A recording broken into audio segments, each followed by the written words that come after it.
बिहार चुनाव के नतीजे आए, बीजेपी जीती, नेता जश्न में डूबे, लेकिन देश के सवाल कहां गए? देश की राजधानी दिल्ली, जहां से कानून चलता है, जहां से सुरक्षा का भरोसा मिलता है, वहीं पर कुछ दिन पहले एक गंभीर घटना हुई।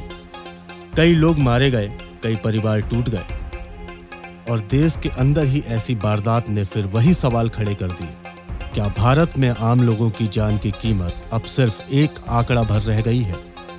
बीजेपी अपनी जीत का जश्न मना रही थी। पीएम मोदी ने पार्टी मुख्यालय से संबोधन भी दिया।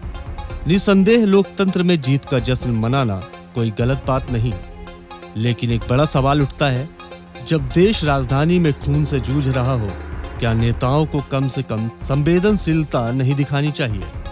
जनता पूछ रही है, क्या जो लोग मरे वे इस देश के नागरिक नहीं थे, या उनकी मौत का दर्द चुनावी पटाखों की आवाज में दब जाना चाहिए? आज कोई उस घटना की चर्चा नहीं कर रहा। टीवी पर बहस नहीं, सोशल मीडिया पर शोर नहीं। क्यों? क्योंकि मरने वाले हम जैसे आम लोग ही थे, जिनकी मौतें टीआरपी नहीं लाती, जिनके घरों में रोशनी नहीं, सिर्फ अंधेरा बढ़ता जाता है। कुछ महीने पहले ऑपरेशन सिंदूर के वक्त सरकार ने साफ कहा था, भारत में किसी भी तरह की आतंकी गतिविधि को युद्ध की तरह माना जाएगा।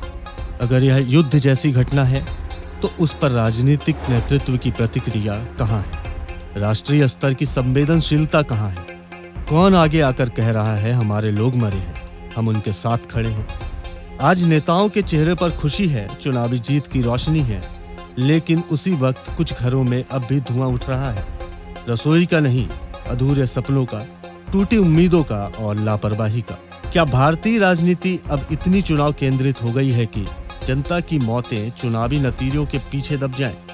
क्या हम सिर्फ भाषणों और जश्नों से देश चलाने की कोशिश कर रहे हैं और असली मुद्दे सुरक्षा, जिम्मेदारी, जवाबदेही कहीं खोते जा रहे हैं? आज सवाल सिर्फ सरकार से नहीं, हर उस नेता से है जो जनता की सुरक्षा की शपथ लेता है, पर जरूरत पड़ने पर खामोश रहता है।